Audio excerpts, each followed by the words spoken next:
You're tuned to The Drive on your 24/7 home of the black and gold. Steelers Nation Radio.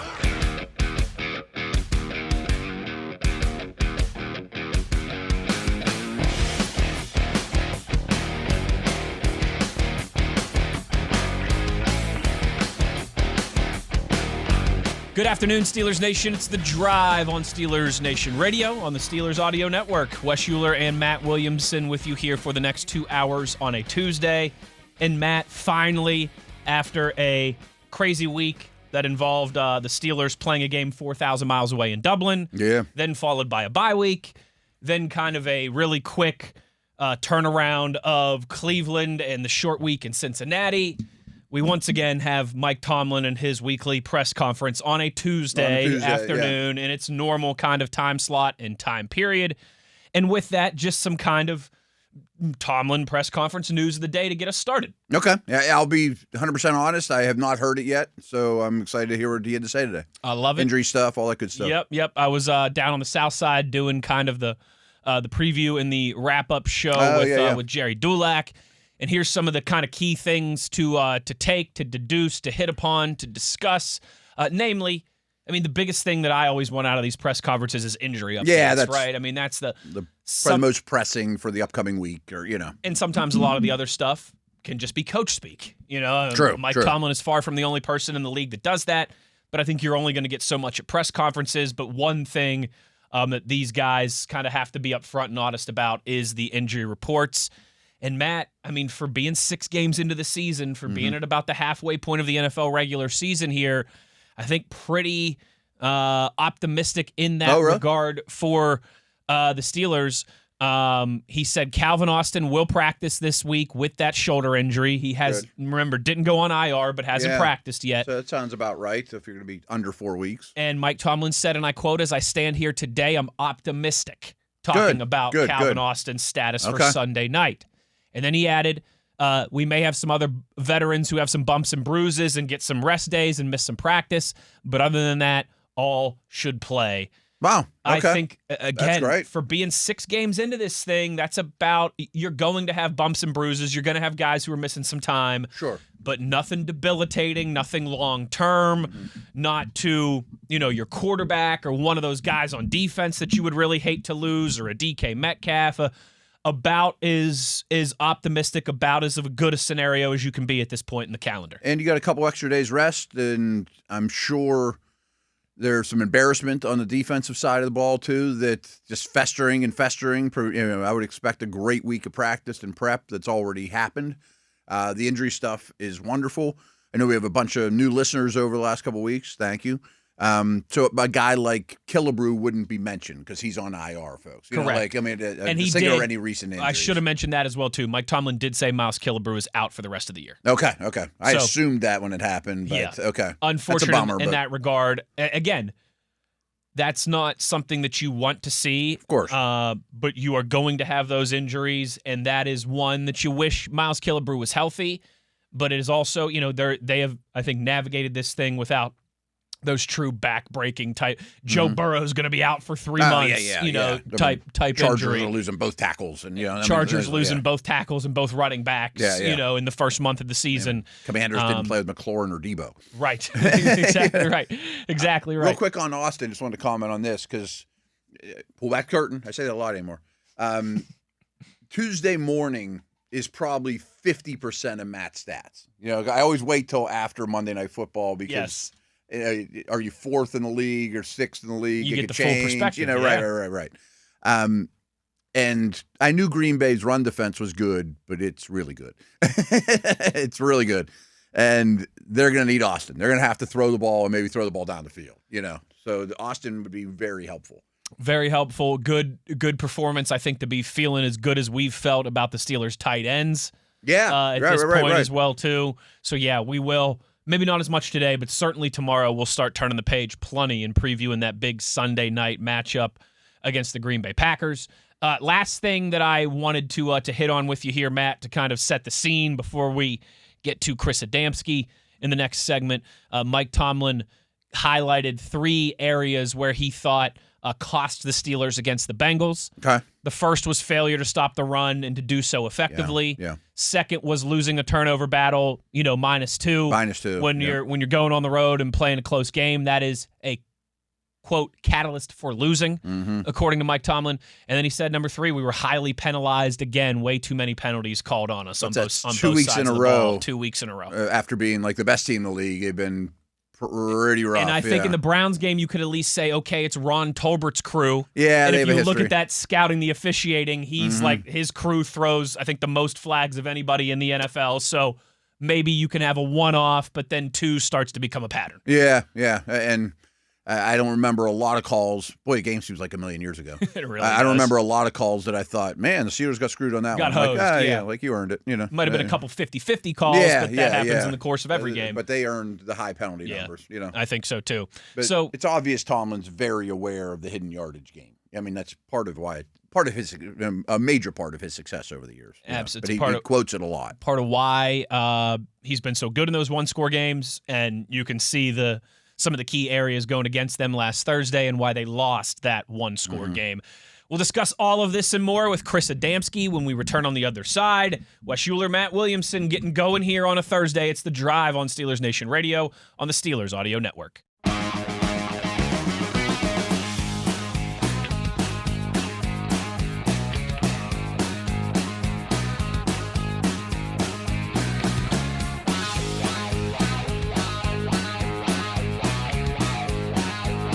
Back on the drive here on a Tuesday, getting to the news of the day. Mike Tomlin press conference in the books. Joining us now to discuss everything from Tomlin Tuesday, looking back a little bit at the Bengals, maybe ahead a little bit to the Packers. It is our friend Chris Adamsky, of course, covers the Steelers for the Trib, and is the co-host of the Steelers Blitz with Tom Opferman at noon every single day right here on the Steelers Audio Network as well. Buzz, thank you for taking the time as always. Let's jump right into it. Seems like fairly good news. Listen, I don't think there was a ton of good news that came from the Steelers' performance Thursday in Cincinnati, but at least sounds like they got out of Paycor Stadium relatively healthy, no major injuries, and I think even, kind of very importantly, could be getting Calvin Austin back to practice and potentially back in stadium here this week. Yeah, Calvin, even yesterday at the facility, seemed optimistic. He seemed like he knows, defer to Coach Tomlin for any official word. And of course, as everybody heard, Tomlin did say that he's optimistic that would be he'd be able to come back this week. So it does look like that's because how many catches have wide receivers gotten besides DK Metcalf these past 2 games? If I'm off the top of my head, I believe it's 3, right? 2 from Roman Wilson and 1 from Scotty Miller. None from Skoranek, none from Keyshawn Williams. He only played 1 snap. So now, obviously, if you get tight end production like you got this past Thursday, I guess you don't need a number 2 wide receiver, which was sort of like a narrative throughout the summer here. But yeah, it would certainly be much better, especially to kind of unlock more of what's there with DK Metcalf in terms of big plays and production if you had a viable another wide receiver on the field. Chris, I should know this off the top of my head, and it's usually a question I just ask Dale, but the long week, did they get an extra practice like in a bye week situation? I don't think they do, right? They just treat it like a normal week of prep, right?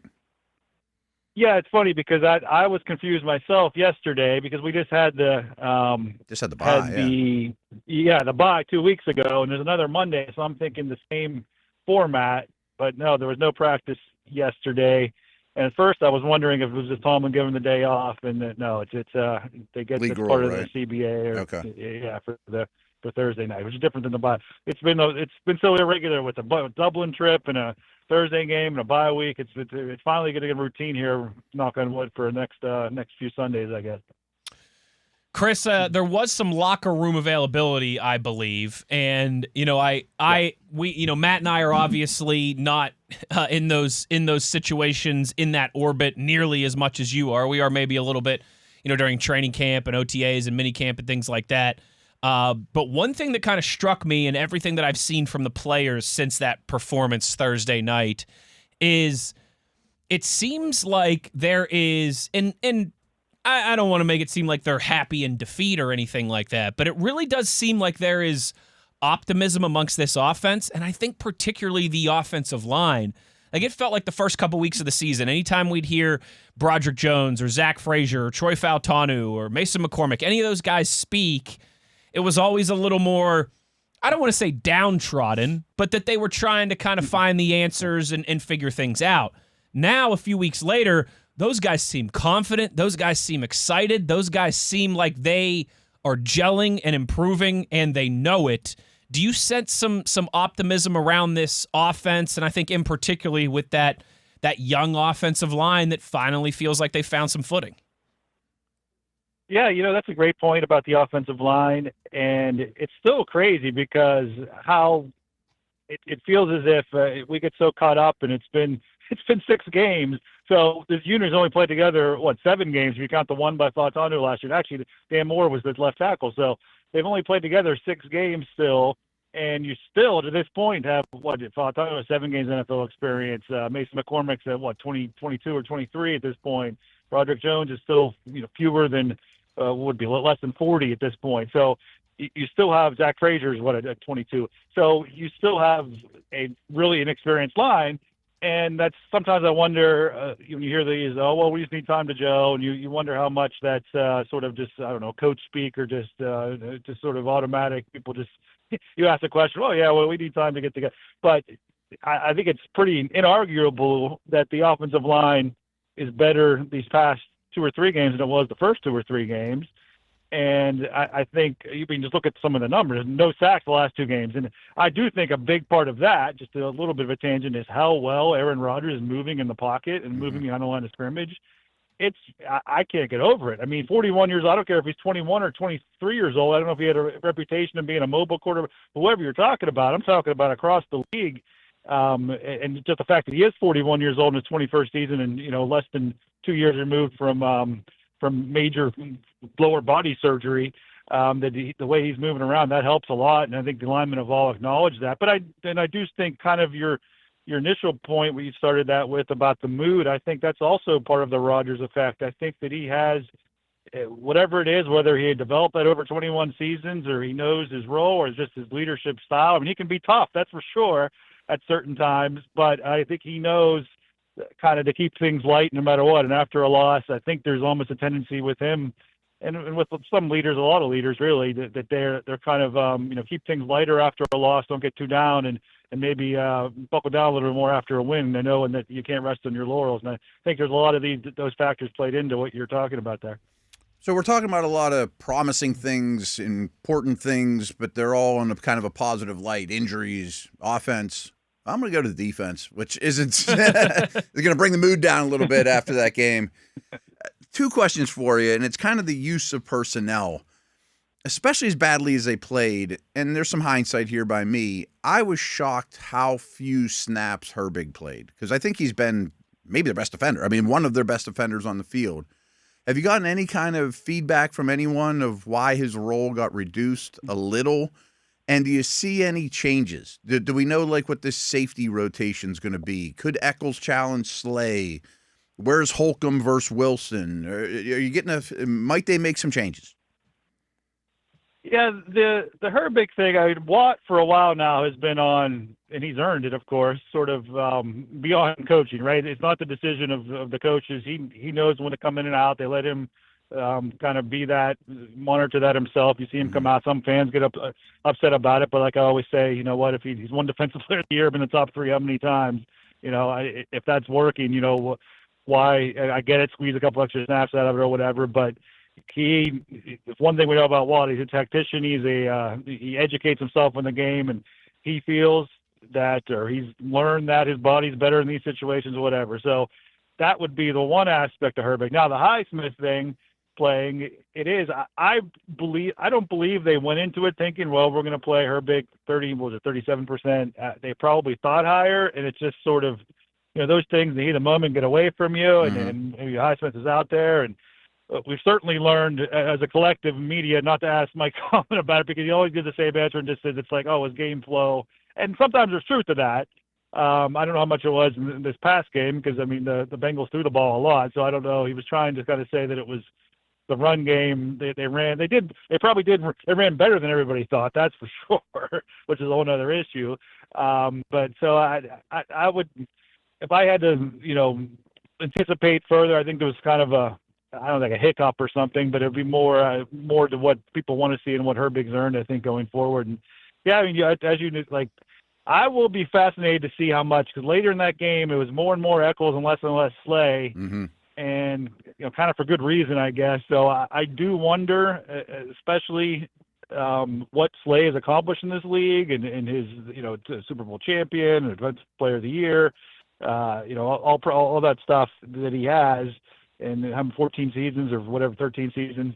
That gets kind of awkward there, and they'll ever make a full change to that. But I mean, they liked Brandon. Remember, they brought Brandon Eccles. If it wasn't for kind of what happened in late June, becoming available, getting Jalen Ramsey, they certainly didn't plan on that or anticipate that or bank on that. So Eccles was supposed to play a significant role in this year's defense, and they had a bunch of injuries those first few weeks, so he was still out there a lot. But now that everybody's back, I think they wanted to get Eccles out there. So whether you see it series by series, or I imagine maybe matchup by matchup, yeah, I definitely think that Eccles will kind of eat into the Slay's playing, and we won't see Slay out there 100% of the snaps, as I think we did the first maybe weeks 2 and 3 around that time. What about Peppers versus Clark versus Thornhill? I'm kind of having a hard time, and maybe you don't know the answer either. I'd be shocked if anyone outside the organization does. I don't quite understand when they use each guy,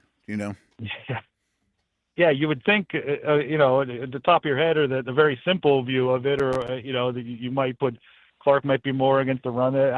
You might do things like that, but it hasn't really seemed to play out that way. And then you even go with Clark was a healthy scratch 2 weeks ago, and he played a lot more than after that. I thought, okay, I want everybody's healthy again. And in the interim, since they signed Clark and since people started getting hurt, they bring on Peppers, and maybe Clark's kind of the odd man out here from here forward. Yeah, I thought Peppers went past Clark, and then maybe he didn't. Yeah.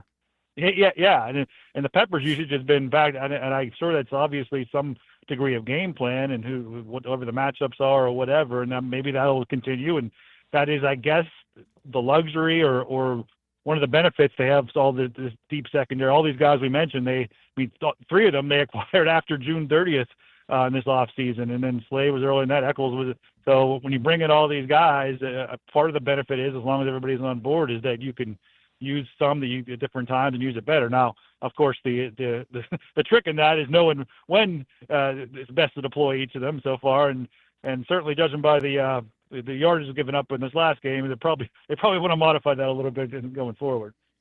Chris Adamsky with us here on The Drive. Chris, kind of sticking with that conversation of usage in the secondary. Same church, different pew. We saw a ton of Pat Freiermuth Thursday night in Cincinnati. We had been talking about his lack of usage ever since the Steelers went over to Croke Park in Dublin. That kind of did a 180 where he was a massive focal point of the offense Thursday night. Is that just because that's what Pat Freiermuth does? He kills the Bengals? Bengal killer, yeah. Or is that kind of another layer of this element that maybe is finally unlocked, another layer of this offense, that you think is finally unlocked going forward? Yeah, I thought it was interesting, and it was a false start, so it didn't count. It didn't even register as a no play, but they threw to him in the very second snap, and I thought that was sort of an acknowledgement of, hey, we love you, Pat. You're still part of all this. We know the last couple of games for a variety of reasons, and it wasn't intentional. We're not trying to freeze you out or replace you or make you obsolete or anything. I think that was maybe part of that. And yeah, this whole Bengals thing, I mean, the personnel now on the Bengals defense from 2 or 3 years ago, there isn't much. I mean, there's some overlap, of course, but it's not as if it's the same exact defense or anything. So whatever it is, whether it's psychological at this point, I don't know. But I certainly think come November 16th in the rematch, there'll be a lot of Pat Freiermuth. Keep going to it till it doesn't work, right, in that sense. But, yeah, it's you can't ignore Darnell Washington and kind of the strides he's made. I guess strides wouldn't be the right way to put it, blocking, but the more the trust and of course the jumbo package and everything they've used and the deployment with that and the running game. Again, it's not a complete cause and effect or correlation, but it kind of coincides. They started using Darnell Washington a lot more, and the run game got a lot better. So there's some correlation there, that's for sure, that you're going to keep using him. And Zanu, of course, is brought in highly and paid and was a Pro Bowler last year. He's going to so Yeah, and then Austin coming back, of course, probably siphons, or definitely to a point, siphon snaps away from the tight end. So I would imagine over the next, what is there, 11 games left? Yeah, 11 games left, that there'll probably still be another couple where he's way down there like he was. He's left, maybe not, doesn't get a catch or something, and then a couple other games where he's the tight end one. So it's just kind of where they're at, and it's similar to the secondary too, like we talked about, where it's, it's a luxury in some sense. If you think you have some sort of matchup, it's a little different with tight end. I don't know what you could exploit per se, maybe, but against a team or whatever it is that you can use this guy more this week and that guy more that week and put yourself in best position for success. So they've had so many big name additions, and I know we're deeper in the season for this conversation: Rodgers, Metcalf, Ramsey, etc. I feel like the first round pick doesn't get discussed as much as most years. Yeah. And he's played well. I have no reason to doubt him. But do you get the impression from the organization that they're very happy with Derek Harmon? Yeah, it's crazy because there's been It is crazy these last couple years, and just in terms of the guys who have been. And of course, you have players Watt and future Hall of Famers, and probably Ramsey's a future Hall of Famer and all that. And so I think that's part of it. Part of it is too that just the nature of generally defensive tackles aren't going to have the gaudy numbers or the, generally, all right, they're not going to have, some of them might, I guess, if you're Hall of Fame level, if you're going to be Aaron Donald, I suppose, you can expect him to get 20 sacks or whatever, but not going to do that. But yeah, I don't think there's, again, this last week notwithstanding, I was going to say when Harmon came back into the lineup, the arrow pointed up on the run defense, and I think that wasn't a coincidence either. So yeah, I don't sense any sort of, dissatisfaction with him on any level or anything like that. So I think he's been good. This last game, I guess I don't have. I definitely, because I wrote about him. Talk about bad timing, right? And there's a thing called newspaper. You're familiar with the newspaper, guys? It's like we still have to actually account for that. So there's an early edition on these late games, so I have to write a story. So anyway, I post a story that gets in the fine readers of Tarentum or Greensburg or whatever. We're reading about how the Steelers' run defense is pointing up, and Derek Harmon's a big reason why. Probably the night before thinking like I just watched Chase Brown run for like 150 yards against them. But that happens sometimes, I guess, right? That it does. That it certainly does. And last one I've got for you, Buzz. Just man, a massive early season game coming up here for the Steelers.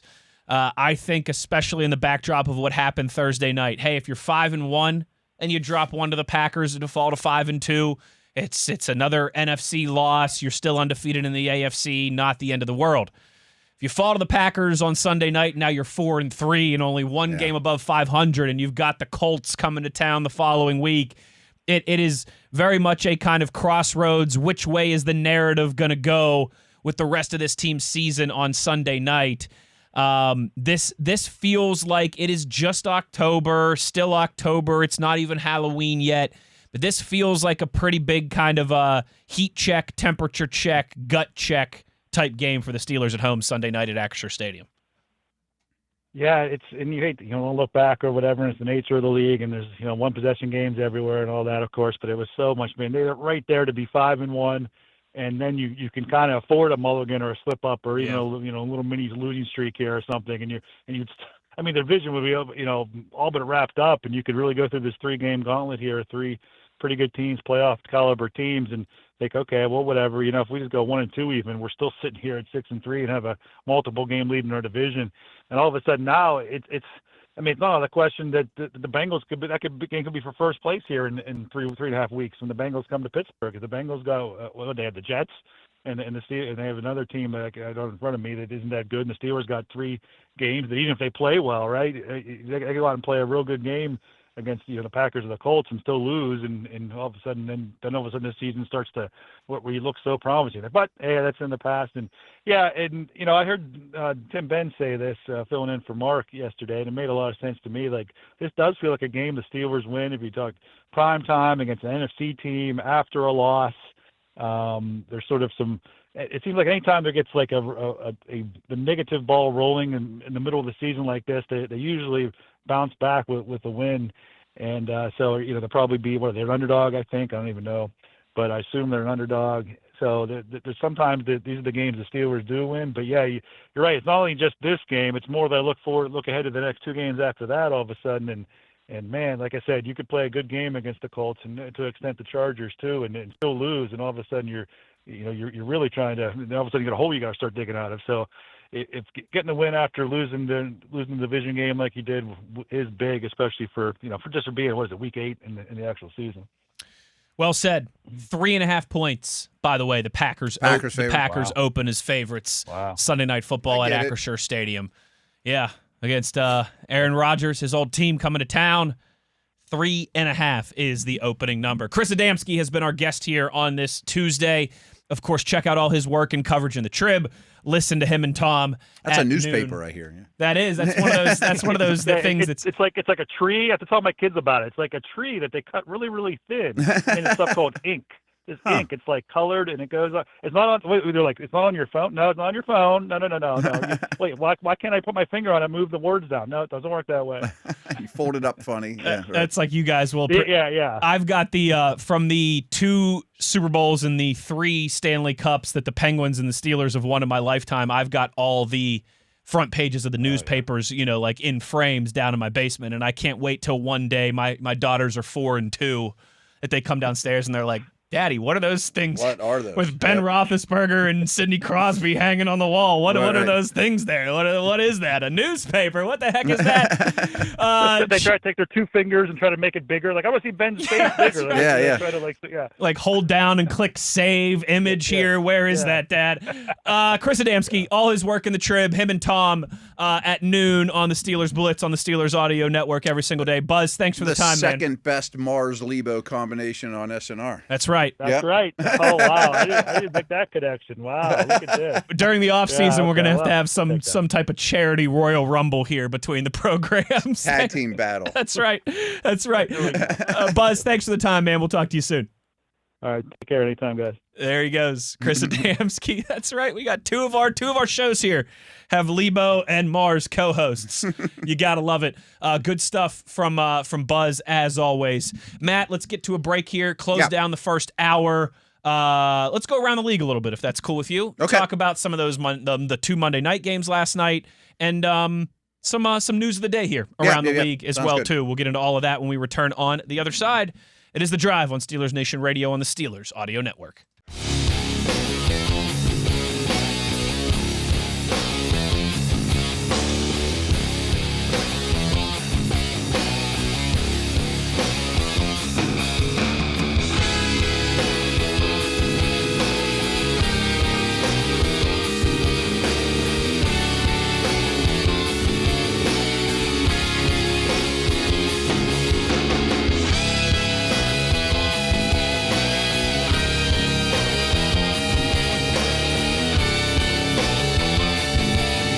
Back on The Drive here as we close down the first hour of the program on a Tuesday, and let's go around the league a little bit, some league news. And, of course, Matt, after a doubleheader last night on Monday Night Football, Week 7 now officially in the books. Yeah. We'll do our Tuesday power rankings in hour number 2. Oh, okay, yeah. Certainly. But last night, a battle of 4 teams that could absolutely be in a playoff spot, 3 teams that I think might be the 3 best along with Philly in the NFC. Mm-hmm. NFC is really competitive right now. It sure is. At the beginning of the year, it looked like the NFC was going to be wide open and the AFC was going to be a gauntlet. Now that shoe is kind of on the opposite foot where it looks like the NFC is looking like the gauntlet and the AFC is wide open. And one of those teams, Houston, I think is quickly falling out of they're 2 and relevancy 4 all of a sudden. Yeah, right. You mentioned this yesterday. If the Jags play in the way that they have, and losing a couple games here, still there's still a wild card window open for Houston. Yeah, absolutely. I mean, Baltimore's far behind. Jacksonville's fallen a little bit. The Steelers potentially. What happens? I guess they're still in line to win the division, but to me, Houston is not in a great spot. Certainly considering what the Colts. Frustrating to watch too. Yeah. Especially for I think what is a pretty good defense in Houston. But they drop a 8-point decision last night in Seattle. The Seahawks, man, I tell you what, they continue. Sam Darnold, Jackson Smith, and Jigba. Man, he's unbelievable. I am very impressed. We talked a little bit yesterday about teams like the Colts that have been much better than everybody thought. Teams like the Raiders that have been much worse than everybody thought. Yeah. I think Seattle certainly deserves credit in that regard, too. I don't think many people saw this coming, what looks like one of the best teams in the NFC. Yeah, I truly think they are. Smith-Njigba, I threw it out on Twitter last night. I mean, is he a top 5 type receiver at this point? Year, like right now, like if we're doing the power rankings things for wide receivers. I mean, who's had a better year? Not maybe Puka, and that's about it, Doing this on the fly here right now, but maybe for Best of the West tomorrow, I'll do top 10 receivers in the NFL right now. I like it. And unfortunately, 2 of them got hurt last night, Evans and Nico. I know. And that's really going to hurt I was going to bring up that Mike Evans, but that's a big loss for Houston at a time when their offense is still trying to figure it out. Yeah, Kirk's been out. They're counting on rookies. Their offense is a tough watch. They were one of those groups that early in the season you thought, maybe the Steelers can nab one of those wide receivers, at some point into the year, but now they've lost 2 of them and they're short. Yeah, they need all the offensive help they can get, period. I kind of feel bad for their defense. And I can't tell if Stroud's part of the – I'm going to stick with Houston just for a second. I can't tell if Stroud's part of the problem or solution, and I really lean towards solution, but it's like step 1 of when I used to really back up Trevor Lawrence. I was wondering if there were some Trevor Lawrence parallels coming here. It's like I'm still a big fan of his work. He's in a tough situation. I'm a believer. I'd gladly take him on the Steelers, that type of thing. Yeah. But it feels like first step of that conversation of, but there's a lot of bad stuff happening 2 years in a row, 2 different coordinators, 2 new lines. But I still blame his surroundings more than I blame him. That game was interesting to me, though, too. Smith-Njigba, by the way, I'm glad we brought him up because I want to bring up one more thing about him, too. But, I was just buzzing through the general stats of that game.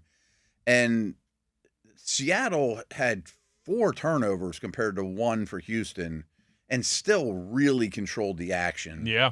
And both those teams were miserable on third downs, miserable with penalties. And you felt that watching the game, and it still didn't matter. Seattle still pretty much dominated despite all those hidden yardage type things. Yes, they did. Double-digit penalties on each team. Yeah. 4 turnovers for Seattle, like you mentioned. 2 interceptions, 2 fumbles lost. Mm-hmm. But Seattle was still able to have over 32 minutes time of possession. Yeah. Which I thought was big. But yeah, listen, when you're Houston, they only had 1 rushing first down. They were 2 of 15 on third downs. On third downs, yeah. I mean, Seattle was bad on third down too, but that's a tough way. That's a tough way to live. Like we like to say, and that's how they've been for a couple years. Because they're always bad on early downs because they don't run the ball well, and they're always in third and longs. And where I was going to say their leading rusher last night was C.J. Stroud. Was it really?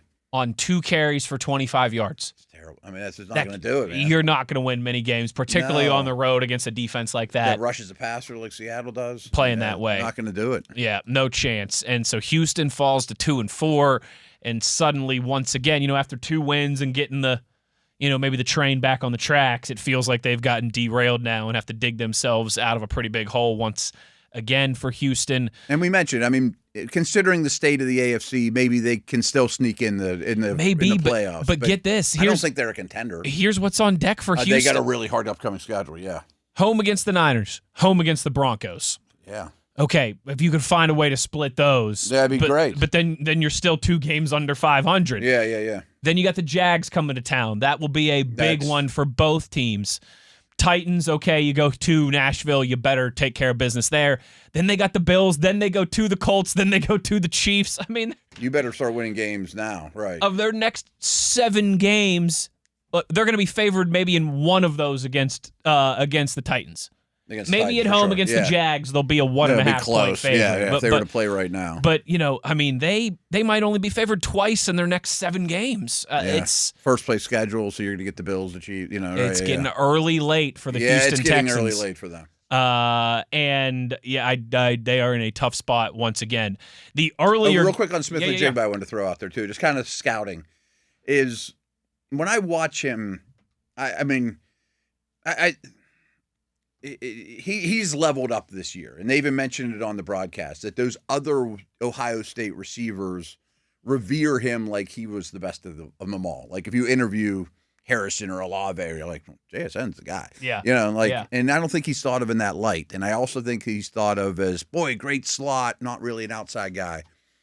he's awesome outside now, and he attacks all levels. He's converting on explosives and deep passes at the highest rate in the league.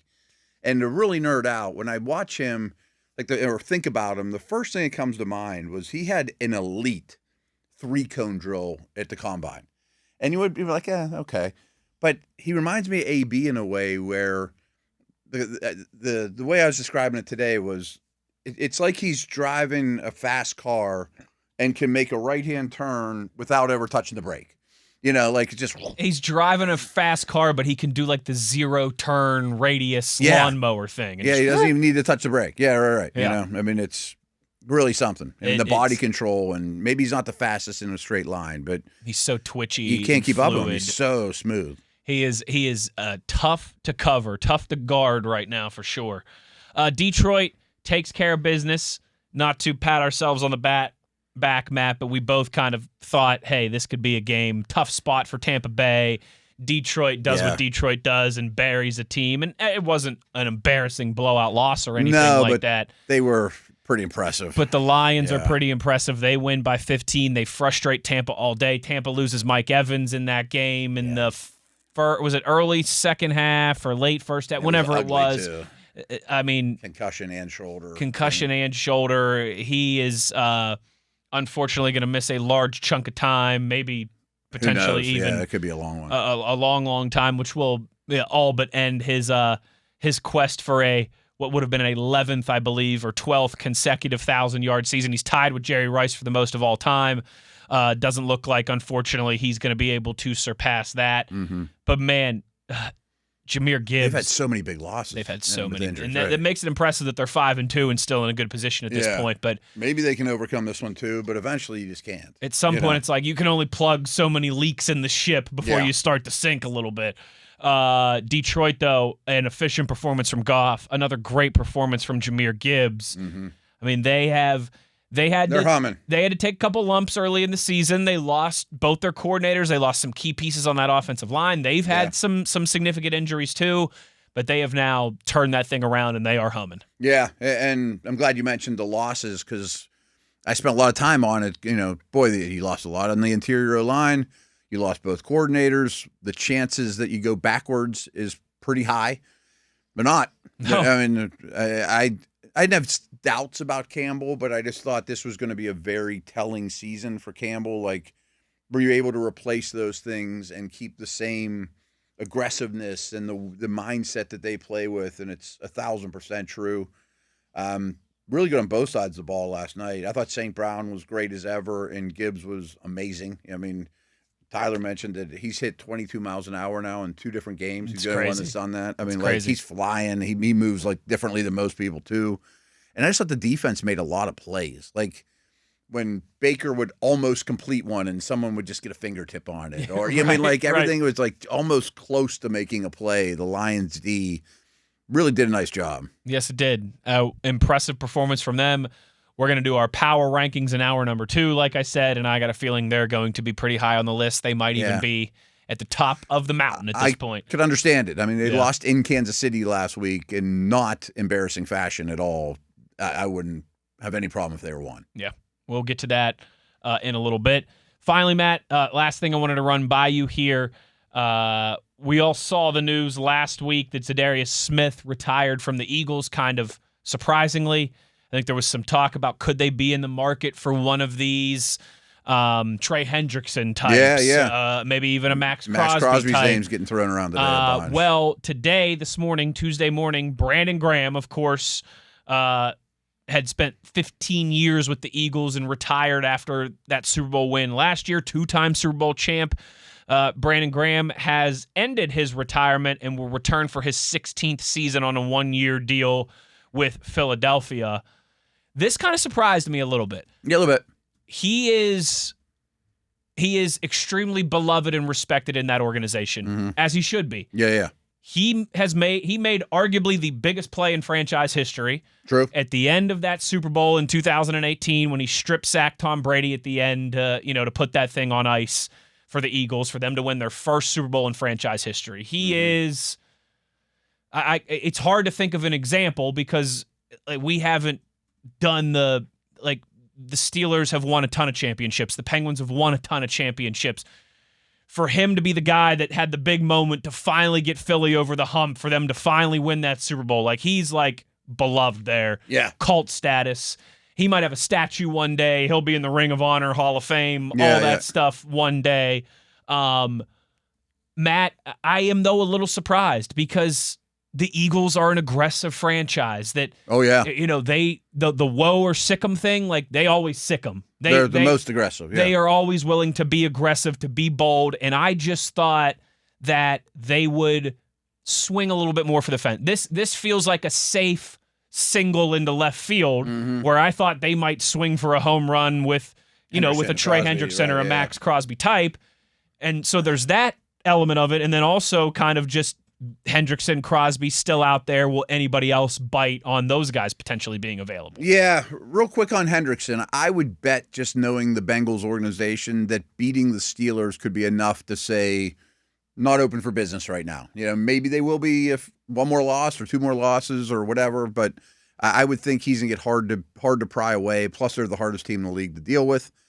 A lot of rumors, talk, whatever, that Crosby's starting to heat up a little bit. Dallas, Niners, Detroit would make a lot of sense. Oh, imagine that defense, just throw Max Crosby on there. Incredible. I'd probably give you basically anything you wanted at that point if you're them. Now, I guess signing Graham doesn't mean they're done, but it implies it. At least at that position. At that position, yeah. I mean, it implies it, though. I mean, because there's only so many roster spots. You laid it out well. I wanted to let people know about that, too. Like, I don't think Graham is going to the NFL Hall of Fame, but he is a Eagles Hall of Famer, Ring of Honor guy to no end, cornerstone of the organization. And you lived in Philly. I mean, I'm sure he is loved. And you see Graham jerseys. It's like almost like a Debo type player. I know he never won Defensive Player of the Year, but there's right. He was a big personality. Everybody loved him. He's probably not going to the NFL Hall of Fame, but he's in the NFL Hall of Really Good. Right. And he's awesome career. And he's a multiple-time Super Bowl champion. And when they signed him, I didn't even think of the angle of maybe they're done. Maybe they're done now from Hendrickson, Crosby. I think they just want him in the locker room. It also might be a very fair point. Like if Cam Hayward retires and it's week 7 of that year and he's like, hey, can I come play 20 snaps a game? I'm like, yeah, and you can have your locker back and you can be in charge of the what whole number place would you like to wear? Yeah, right. And Graham could have his retired one day. I don't know. Yeah, maybe, absolutely. But that was an interesting one for me. You're right. That's an important angle of this too. He's the type of guy, he walks in the locker room, everybody respects him, everybody sits up straight. And A.J. Brown shuts up a little bit. A.J. or Brown whatever. shuts up a little bit. Yeah, and the defensive guys take a few extra notes in the meetings when he's sitting next to him. But certainly, if there's a trickle-down effect for some of the pass rushers that could be on the market, that'll be something to keep an eye on with this. It is a position where it might be somewhat plentiful. Like I bet you could get Phillips or Chubb from Miami. I mean, I bet there's 5 or 6 edge rusher names out there that aren't crazy to ask for right now, led by Crosby. I think that market will start heating up here certainly sooner rather than later. Hour in the books, another hour to go. We have got to do a little fantasy football focus in hour number 2. We've got to get to our power rankings, and Matt had a really fun idea for a quarterback exercise to kind of preface our around campus segment that we're going to do tomorrow. Right? Yes, so all of that and more in hour number 2. A lot coming at you. Wes Uhler, Matt Williamson. It's The Drive on Steelers Nation Radio on the Steelers Audio Network.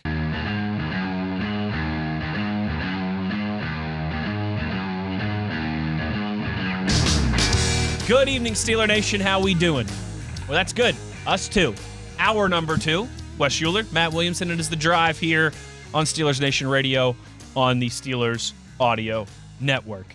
Matt, I think most of the people already know this, but on Wednesdays, so tomorrow, we do a segment around campus where we talk a little college football, particularly with black and gold glasses on, keeping an eye on what seems like a potentially loaded quarterback class coming up in this year's draft. Of course, a draft that'll be on the North Shore of Pittsburgh, Pennsylvania, just a couple miles from where we are right now. And, of course, one where the Steelers could absolutely be a player in the first round to take a quarterback. Whether Aaron Rodgers comes back or not, I think that there is a great chance that the Steelers could draft a quarterback in the first round. You had the brilliant idea to kind of preface that of going around the league and talking about the teams that right now will be in the market for a quarterback as well. Yes. And how many of those will be in a more advantageous draft position than the Steelers. Yeah, and the class, the players coming out, look strong, but it's ever-changing. Like, people weren't talking about Moore that much before. And or everyone was talking Simpson about Aller and Klubnik, and now no one's talking about them. And this market changes very quickly, too. So I think the bad news is I think there's more teams than originally suspected. Yes. So how I often like to do these exercises is, like, it's just how my mind works. I just go division by division in my head so I don't miss any teams. Yes, no, maybe. Just basically go that route. So I'm going to mention all 32 teams. Let's do it. Buffalo is a no. I was going to say, let's start in the AFC Some are East. that quick. Yeah. Buffalo's a no. And the Patriots are a no. Patriots are 100% a no. So we should probably keep tally here. All right, Jets hold on. to me are... I got a piece of paper right here. Okie doke. Let's do it. Old school. Jets are a definite yes. So we're going to have yes, no, maybe, or are we just doing yes, no? Maybe yes, no, possibly, or maybe.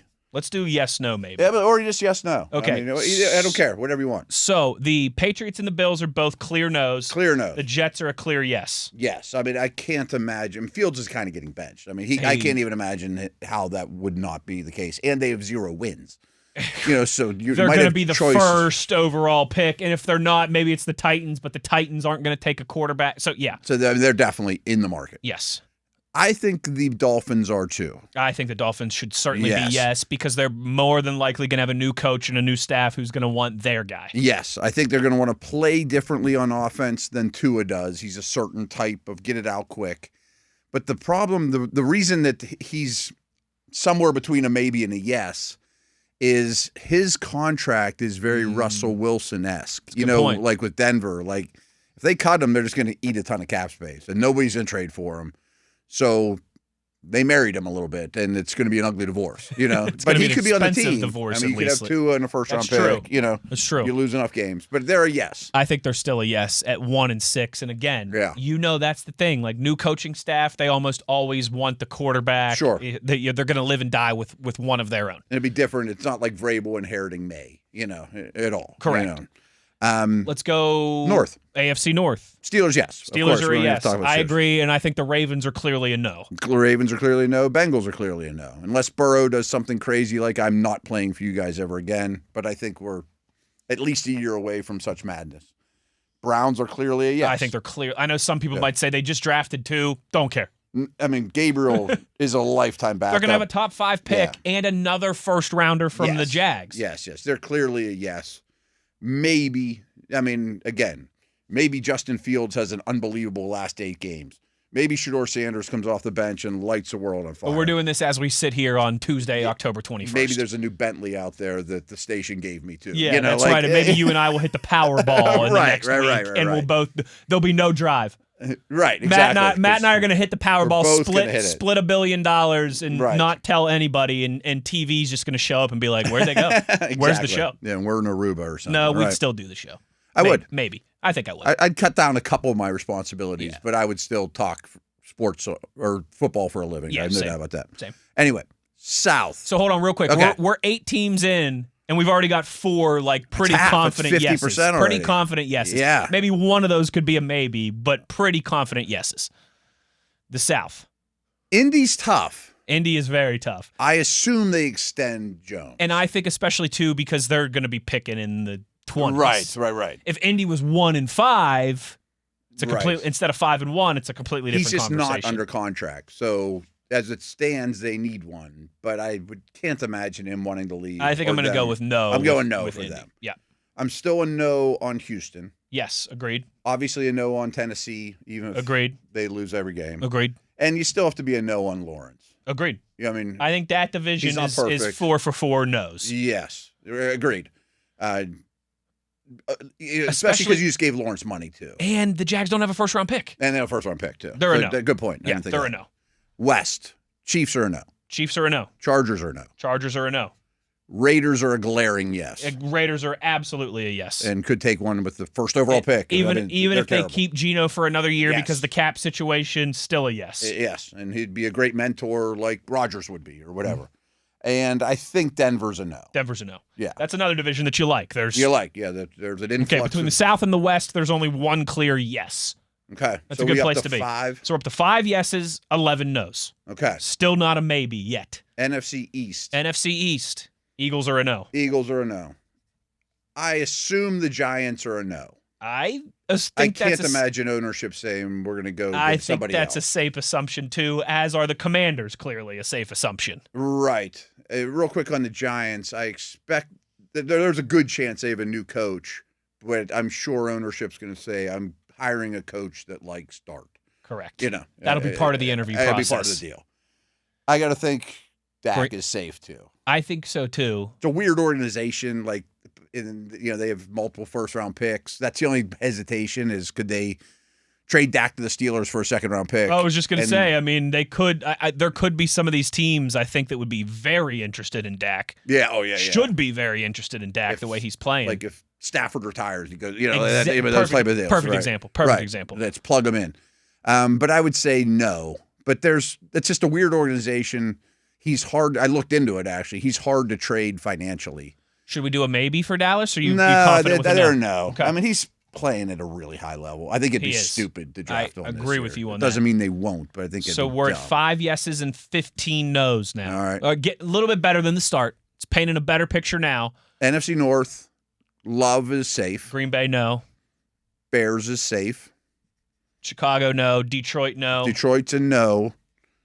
I think we have to talk about Minnesota, though. We do. They have not had good quarterback play at all this year, at all. And people are starting to call for Wentz's head.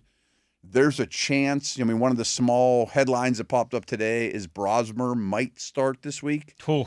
And they're really high on him, but he's like a lifetime backup. I mean, I just know the organization really likes him. I mean, like Will Howard, that type of dude. What if McCarthy doesn't show anything? Then you're 2 years in and you've seen nothing. Right. I mean, they'd be the perfect team to trade for Dak or, you know that's what I mean? Like that example. type of deal. But I don't think Dak's on the move. Or you try to rejuvenate Tua or, I mean. The other thing that hurts them, too, though, is I can't see them picking much lower than the high teens. They would have to mortgage a lot. Yeah. And they did that not long ago to move up for McCarthy. Right. He could be terrible, though, the rest of the year. He could be. Are they a maybe? Is this our first maybe? I would, if you have to put them one or the other, I would say no. Just because it's year 2 of a first-round player. That you've barely seen. You give them a half and half. Maybe? They're a maybe. Let's do a maybe. They're our first maybe. I think that's all right. The thing is, they're built to win. Yes, they are. I mean, like, they might be the perfect team to try to find the next Daniel Jones. He was there last year, coincidentally. But if you could go into next year with McCarthy and Jones, like the Colts did with Richardson and Jones. And in training camp, we know who was going to win. Sure. But you had a lot of doubts about Richardson. Maybe they could, and that dude could rejuvenate a career. Maybe he trades for Mac Jones, or I don't know. But okay, you know what I mean. I think it's a good maybe. I think the Vikings they're a tough fair conversation. Maybe. There's another tough conversation. Well, let's go to the South. Into first. the South. Tampa Bay is a no. Tampa's a no. Carolina Panthers, I think, are a yes. I think a yes, and I think Atlanta? Dalton's going to start this week. Dalton may end up starting the rest of the season. I think they're better with Dalton, and if that's true, they have to be a yes. 100%. I have my Penix doubts, but too early. I think they're a no. I think you're right. And then the Saints. They're a yes, but Rattler's better than you think. I mean, especially because they are going to pick high. I was just going to say, I think any team that's going to pick in the top 5, top 6, top 7 that doesn't have a surefire, at least franchise quarterback or Cam Ward, we just draft is a yes. You have to put them in the yes column. The Saints are definitely in the yes column. They're not even in the maybe column. But I could also write a story where, see, now remember, Saints are a weird organization too. The last time the Saints used a first-round pick on a quarterback, do you know who it is? Archie Manning? Senior. Grandfather Arch. Yeah. That's the only Saints quarterback that came to mind that's had any type of success other than Drew Brees, and he was obviously not drafted by the Saints. And Shuck, this year is the first time they've used a second-rounder since then. Jeez. So they've gone deep into the 1970s without using a pick on the first two rounds. That's wild. That's wild. That is wild. It's the same ownership. Maybe they're just not big on doing that. They just don't like quarterbacks. Or they're waiting for Arch, the grandson. I don't know. They might be waiting a little bit longer. I mean, again, they definitely deserve to be in the yes column. I think so. When you're going to pick that high, too, especially. No doubt. But I could write the story where they pick 7th. Rattler has a good season, and they pick the best defensive end in the draft. You know what I mean? Or they get the number 2 tackle. Right. The can't miss a wide out or whatever. Maybe they go a different direction and say, we'll punt on it for a year. Anyway. So that leaves the West. The NFC West. Darnold's safe. Yeah, I think the Niners are a no. The Seahawks are a no. Niners and Seahawks are Niners and Seahawks are both no's. I think the Rams are a yes. The Rams are definitely a yes. Because just Stafford's age and 2 first-round picks. 2 first-round picks. Yep, 2 first-round. This could be the year to do it. Cardinals are definitely a yes as well. I think Kyler's getting into Tua. And they're going to have a new coaching staff, and we know how that works. Yeah. Ownership might not be cool with moving on from Kyler, considering the investments, and they're not the best spending organization out there. But you can't put them in the no column. It's a little more encouraging than I thought it was going to be. 9 yeses. I would say about 8 to 10, something like that. 9 yeses. Okay. 22. Including the Steelers? I think so. It doesn't matter. No, wait, hold on. Because I have 9 yeses. But did we get to 32? 22 no's and 1 maybe. Yes. Okay, so we include the Steelers. Put us at 32. 9. Okay. We did. Yes. We sure did. So there you go. So that means 8 others than the Steelers. That's actually not as many as I thought it was going to be.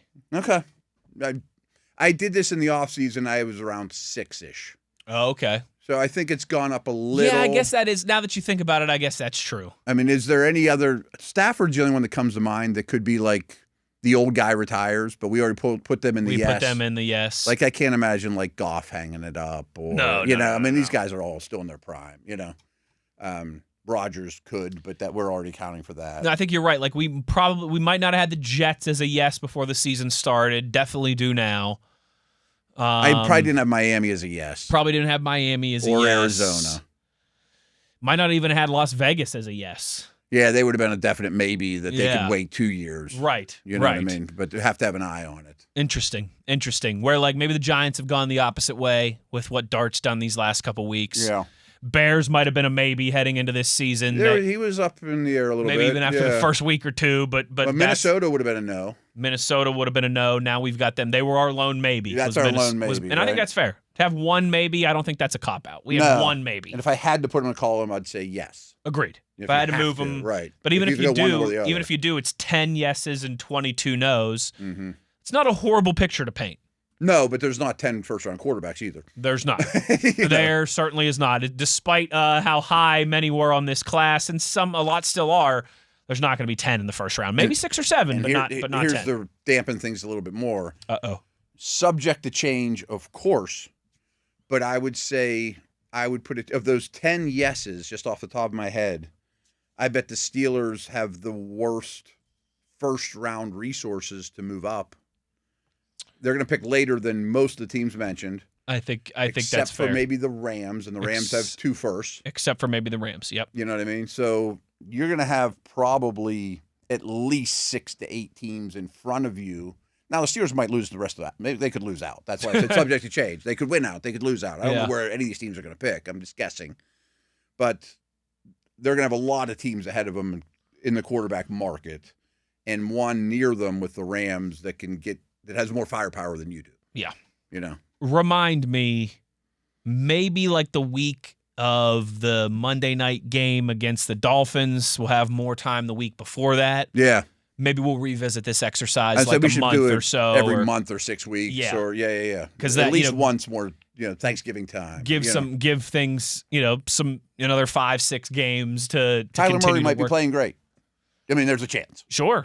Sure. And they're staying there. Maybe like Minnesota will definitely be a yes by then. Yeah. Or maybe J.J. McCarthy will have a couple strong performances and they'll definitely be a no by then. Right. Maybe. We'll know more. I don't think this is going to happen, but maybe, the clock strikes midnight for Daniel Jones and he turns back into a little bit of a pumpkin and we say the Colts or, Right. So, like maybe they'll dip their toe in the water for somebody else. Right. Maybe the Jackson Dart experiment falls apart. goes kablammy, and all of a sudden the yeah. Giants. So there are a lot of There's things some that of could these happen aren't out of the woods yet. in the next 5 or 6 weeks that we will monitor at that point. But when we come back on the other side, Matt, it's time for our Power Rankings here, Week 8 edition. We will run the gauntlet of the 32 teams in the league via Power Rankings when we return on the other side. Wes Uhler, Matt Williamson. It's The Drive on Steelers Nation Radio on the Steelers Audio Network.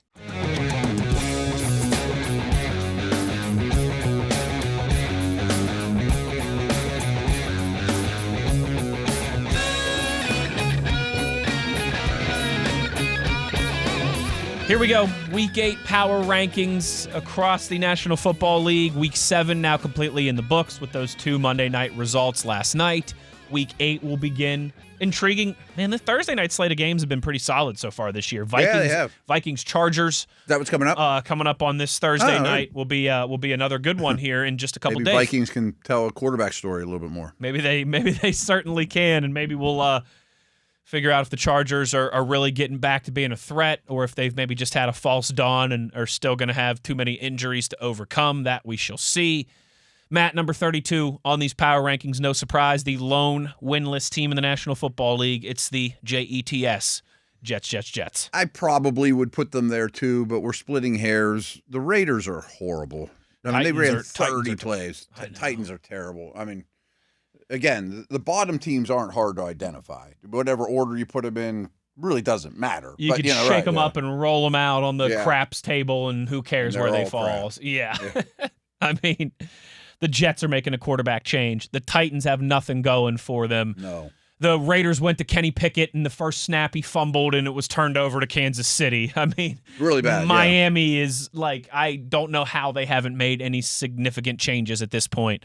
So, yeah, these kind of bottom 4-ish teams, like I said, you could really put them in any order, and I wouldn't fight you. Is that the 4 that they have in the same order there? Jets 32, Titans 31, Dolphins 30, Raiders 29. So, yeah. Okay.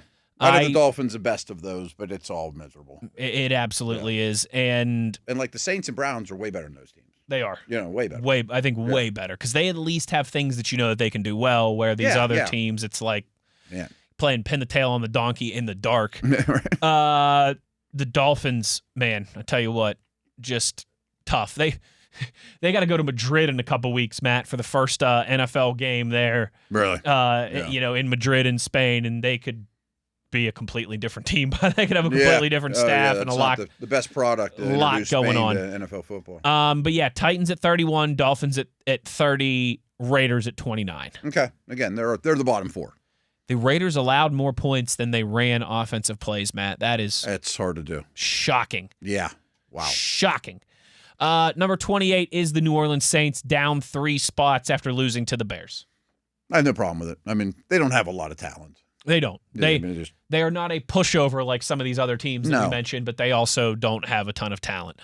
Number 27 is the Cleveland Browns, up 3 spots. Okay.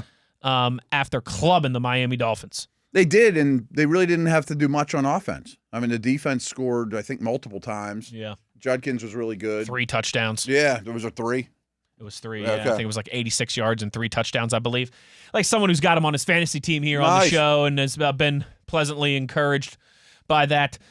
26, the New York Giants, after a just all-time blunder of a loss in Denver. They stay at 26. That's where they were the week before. And so I draw a line ahead of the Browns and Saints, though. Like, I think it starts to be a conversation of who's the next worst. And I guess the Giants are as good as any. I mean, I still think the offense has a lot of questions.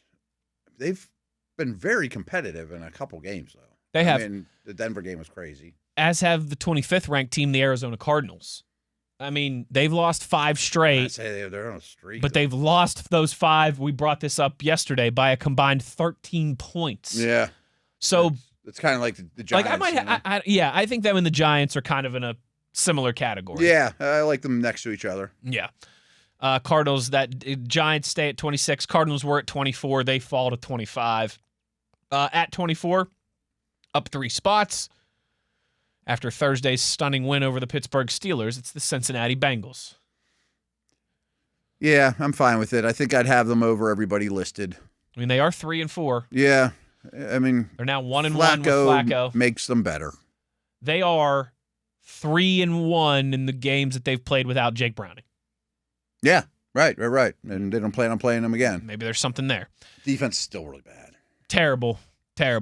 I mean, getting Trey Hendrickson back would help, certainly, but it didn't do much for him all of last year, even when he led the league in sacks.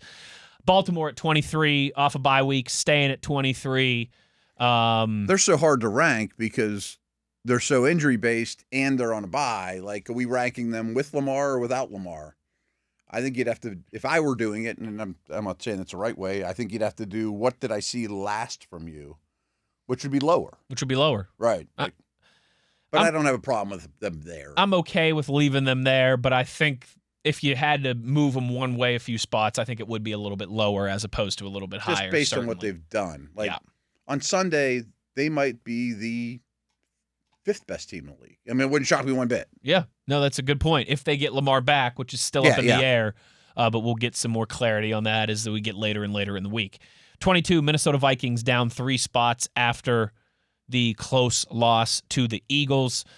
They were just 1-6 in the red zone against Philadelphia. They got major quarterback problems. They absolutely do. That Wentz threw a pick 6 in a game that you lose by 6 points. I think he threw the ball like 44 or 42 times. It just can't happen. You can't do that. It just can't happen. I think Aaron Jones is coming back this week. Or that would practicing be that would be a timely return for that Vikings offense that needs something to get moving in the right direction. Houston down a spot to 21 as they fall to 2-4 after a tough loss to Seattle last night. Are we still being kind to them? I'll be kind to that defense, but that's about it. Yeah, and say this ranking might be a little kind. I mean, they don't win games. To be fair, though, no one behind them is either. I mean, the Ravens aren't, the Vikings aren't, I guess the Bengals, but hey, the Bengals are 3-4. They're 2-4 in Houston. They would probably be a dog against the Texans right now. I think so. Yeah. Not a big one, but not a big one, but yeah. Up a couple spots, hanging around 3-1. It's the Dallas Cowboys. Trending the right direction, too. Got CeeDee Lamb back. Yeah, and the offense is phenomenal. Is one of the better in the National Football League. But get this, Matt. They beat Washington pretty handily. You ready for the upcoming, in a couple weeks here, this upcoming gauntlet for Dallas? Ooh, I know it's tough. The Eagles, the Chiefs, and the Lions in 3 straight weeks. Wow. That's going to be hard to hang around. That's going to be hard to hang around. Carolina Panthers up to 19, Matt. Don't look now, but Carolina 4-3, a winning record. I can't have them that high. I don't think. I'm sorry, I know the man. record is, the record's a winning record, and a lot of the teams behind them don't have that, can't say that. I know, but I mean, Houston and Minnesota, I'm taking all those teams over Carolina. If you're Carolina, Dallas. I think you're at least encouraged that maybe you have the right head coach and some things moving in the right direction. I think there's some infrastructure things there you're happy but about. It's like, I think anyone that's thinking maybe we could compete for a wild card spot is putting that card a little too far ahead of the horse. It's a little rosy for me, yeah. Atlanta down a spot, falling to 3-3 after a disappointing loss to the 49ers. It was a tough one, and we didn't put them in the quarterback market because it's just too early, but he's up and down. Be kind. They're another one that maybe in 5 or 6 weeks we're singing a different tune. Yeah. Number 17, Matt, it's the L.A. Chargers down 3 spots after losing in Indianapolis. Herbert's playing great, but they got some issues. I would definitely have them behind the Steelers. 1-3 in their last 3, and just some key injuries, man, particularly to that offensive line. Another one on Sunday. They need some help. I wasn't 1,000% sold on their roster when they were 1,000% healthy. I mean, it's good. It's not great. Yeah. Another team that I think might be a little too high here, and I think might be heading towards a really down season. They have the Washington Commanders at number 16. Spiraling a bit, too. I think so. And if Jaden Daniels ends up missing some time with that hamstring. Yeah. I've said all along I thought they were going to kind of end up beating the Cowboys, that they were going to be this year's Bengals, where it's just first one to 35 wins because I don't trust the defense. And now you don't have Debo, you don't have McLaurin, you don't have Daniels. Like, they might have a real rough stretch, too, coming up. I was just going to say, Chiefs, Seahawks, Lions, Madrid against the Dolphins. Ugh. Those next 3 years. So AFC favorite, 2 of the best in the NFC, and then you got to go cross country to Spain, cross half the world away to play a game. What's their record now? 3-4. Ooh, 3-7 would be rough, and I bet they're going to be 3. Even 4-6. You're right. Would be stick a fork. almost kiss NFC of death. is going to be really hard. I agree. I agree. Jacksonville hanging around at number 15 after They got slaughtered, but yeah, I don't know that Jacksonville's better than Dallas. I don't. I mean, I trust Dallas I think more. they're a little bit better than these last couple teams that we've mentioned, but I'm certainly not I'd have convinced. the Chargers ahead of them. I'd have Dallas ahead of them. Again, at least those teams have a couple things that I know I can hang my hat on. Yeah. The Jags are just so hit or miss. Up to number 14, highest rank of the season, up 4 spots, 4 straight wins, 15 takeaways in those 4 straight wins, Matt. It's the Chicago Bears. Yeah, and they're running the football. And 15 takeaways in their last 4 phenomenal, games. Yeah. That probably, I know it won't maintain. Sure, they're not gonna, sure. They're not going to have 4 a game. But, I mean, they run the football. They're keeping the quarterback on a nice, steady path. I think he's a good head coach. They've looked a lot better after the bye, which is telling to me. Yeah, they should be the highest ranked one yet. Number 13, down 3 spots after dropping a 33-31 decision in Cincinnati. It's the Pittsburgh Steelers. I was going to say, would you have the Bears over the Steelers? I didn't know the Steelers were next, so they're right there. They're playing better, I would say, right now. They've won 4 straight games. I think what the Steelers have is more sustainable. Yeah. But the Bears, they have won 4 straight games. The Bears do go to Baltimore, to Cincinnati, and then host the Giants. So that looked a little bit easier a couple weeks ago than it does now. Mm-hmm. The Ravens are going to be playing with desperation. Bengals have some new life, and the Giants certainly, despite that result in Denver, have some new life. I don't know. I'd be fine with those 2 teams either way. They're similar. I think, they both have some things to like. They both have certainly their concerns as well, too.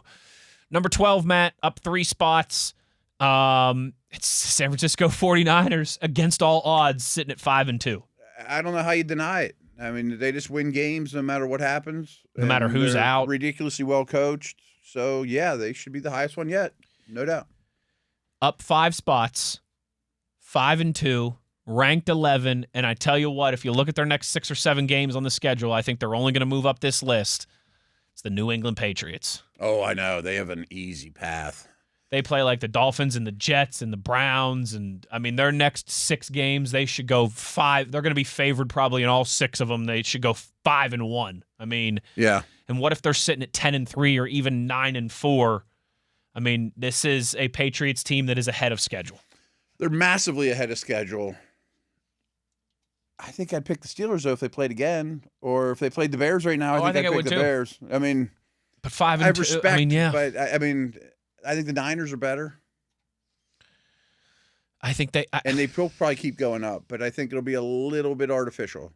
I do think they're in a great spot. I mean, organizationally, they're way ahead of schedule. Yeah, I think so, too. I think they deserve a little benefit of the doubt, but it might be a little too rich at this point. But like I said, I don't see that changing because I think they're on pace to be a playoff team. They are on pace to be a playoff team, and we could look up and they could, again, they could win 5 of their next 6 and be 10-3, and how did that happen? Yeah. Then they're almost guaranteed. At number 10, with one of the more dramatic victories that you will see certainly this season, it's the Denver Broncos. They are 5-2. Ooh.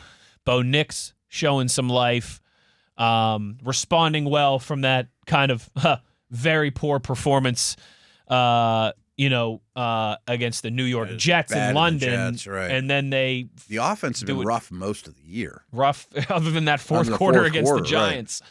Maybe that's the kickstart that they need. We'll see.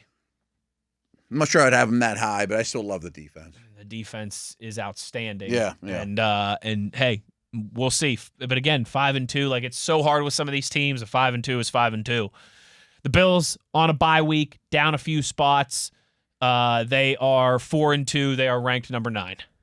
Yeah, you got to still respect them. I mean, they're kind of in a rough patch right now. I think the bye came at a good time. I've worried about the defense every step of the way, but they've Josh Allen. They're another one of these teams too, man. Max Crosby or Trey Hendrickson or any one of these guys, I would be beating down the doors trying to acquire. Yeah.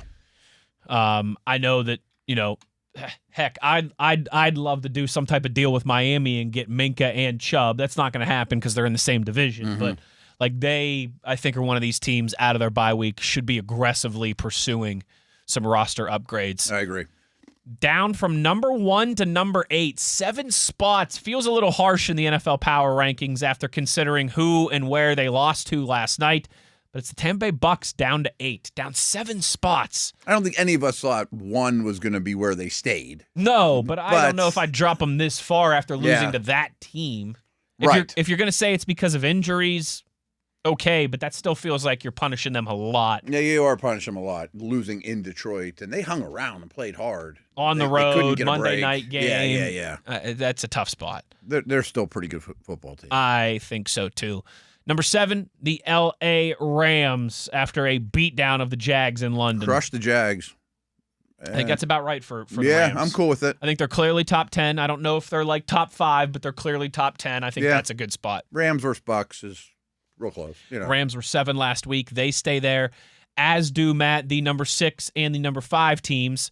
The Eagles staying locked in at number 6. That's fine. That's fine. They threw the football. That kind of checked the box you didn't know was going to be there. Dickerson looks like he's back to 100%, and it's gone to had paid dividends to their O-line. Yeah. D-line's not going to be what it was last year, But, still Graham in the mix.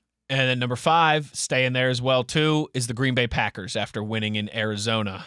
3 sacks for Micah Parsons. I'm fine with it. I mean, again, Tampa, Rams, Green Bay, they're all about the same for me. I think so. Matt, up to number 4, the Seattle Seahawks, 5-2. Great. I think that's you like them more than the Packers, more than the Eagles, more than the Rams? Man, the NFC really is loaded. All so similar. The NFC really is loaded, isn't it? Man, if they all played like a round-robin tournament, I don't know who would come out. You know what I mean? Those 5 teams in the NFC, the Bucks, the Rams, the Eagles, they're all good. Packers, Seahawks, Lions, 6 teams in the NFC. I could see all 6 of them winning the Super Bowl. Yeah, and it wouldn't shock me. Any of them went. You know what I mean? Right. I don't know who I'd pick to go. Now, I do have the Lions a little ahead of those guys, which apparently they do too. Yes, yes. But boy, they're. I mean, if subject to change. It's only October, but the NFC playoffs look like a blast. They look like it might be a war zone. Yeah. It's going to be a lot of fun to watch as a neutral observer, that's for sure. Up to number 3, highest we've seen them since the start of the season. Feeling good after a beatdown of the Raiders. Only 4-3, but here they come, the Kansas City Chiefs. Yeah. 1,000%. Yeah, I mean, Matt, that's just... Yeah. I wish you would have just said, yeah. Yeah. Yeah. They could absolutely win the Super Bowl or go back again. Yeah. As Taylor Swift would say, nice to meet you. How you been? Same old story with this team. Same old story with the Kansas City Chiefs, and here we go again, and I have a feeling it's going to be Thanksgiving, and we're going to be like, hey, the Chiefs are, 11-3 or something like that. I'd love to see them add, like, Breece Hall at the trade deadline. I wouldn't. Well, I mean, and the rest of the world wouldn't. But if I was doing the tomahawk chop and painting my face red, I would. Yeah. But I mean, that's you got to go there in round one. It's a great call by you. That would be a marriage made in heaven, or I guess an HE double hockey sticks, depending on how you look at it. Up 6 spots, Matt. Their highest ranking of the season after a very impressive win against the Chargers. It is the 6-1 Indianapolis Colts at number 2. You got to respect them at this point. You just have to. If you tell me you're still, I think I said this to you maybe yesterday when we were doing our around the league whip around. The only thing I think you can say about the Colts at this point is I don't know if they get into a playoff matchup with Kansas City or with Buffalo, if Daniel Jones can go toe to toe with those elite quarterbacks. Yeah. Other than that, though, I don't know what you can really hold against them at this point. And again, they're probably the best offense in the league. I mean, in terms of well-rounded, top to bottom, can beat you anyway. O-line's great. All their weapons are great. Taylor's a monster. Outstanding. They don't need as much from Jones as those teams need from Mahomes and Allen. 10 rushing touchdowns already for Jonathan Taylor this season. In 7 games. Yeah. Him and Bijan Robinson feel like they're maybe kind of a although, you know what, I might put Jahmyr Gibbs in that as well, made too. A statement too. Speaking of Gibbs and the Detroit Lions, they are up 1 spot to number 1 this week, 5-2. Their losses aren't bad. Their losses are actually, they're good losses in a way. Yeah. Their wins are real impressive. Their resume is about as impressive as anybody's at this point, and maybe a little recency bias is what they just did last night, but I've got no problem with it. They beat the Lions, a top 10 team pretty handily. Yes. And again, like you said about the Bills, what if they could add a Hendrickson or Crosby or, somebody like that? I would even, Chubb or somebody. Yeah. I would be in the market to add something. Might be a little bit of an arms race here between some of these, Detroit and Kansas City and Buffalo types. Hey, the Rams are a team too that is always willing to get aggressive. They're aggressive too. I think the Packers have already done their aggressive move of the year. They're probably done. Yeah. But hey, could Seattle add a piece? I mean, there's a lot to. There could be buyers, right? Because there's obvious sellers. That is the one thing, and I think we talked about this maybe even last week. But the one thing that gets very exciting here is we're just a couple weeks out from the trade deadline. Is it feels like there's a lot of teams already that are clear sellers. Yeah, and I think there's a lot of names that at least will be kick the tires on. Absolutely. Wide receivers included. That's it for your Week 8 Power Rankings. Only one more thing left to do when we return on the other side. We'll do a little fantasy football focus before we get up out of here. Wes Uhler, Matt Williamson. It's The Drive on Steelers Nation Radio on the Steelers Audio Network.